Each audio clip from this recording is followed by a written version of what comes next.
Hello everyone, Pedro with you, and in this video I'm going to show you how to read Snapchat messages without opening chat.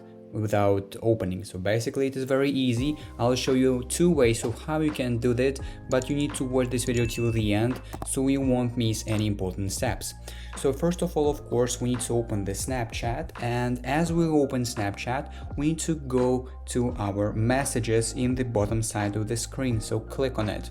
And now as you can see, I have the new chat where the guy texted me something, and as you can see here, the guy, he texted me something and I don't want to read this message, so he will see that I read this message. I just want to read it silently, so without opening.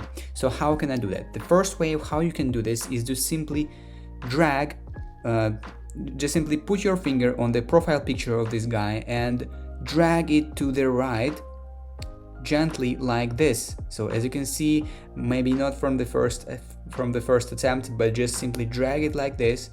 Do not release your finger, and here you can find the messages. As you can see, hello, secret message. Now go back, and as you can see, the messages are not read by the Snapchat.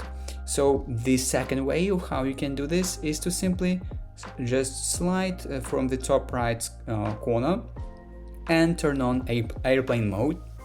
Go back. Now you can close the Snapchat completely, go back to the Snapchat, go to the messages, and now you can read the messages with airplane mode. So the Snapchat won't recognize that you are reading them because you're not online. So basically that's it. That's how you can read Snapchat messages without opening the chat. If you found this video useful, leave a like and subscribe to the channel.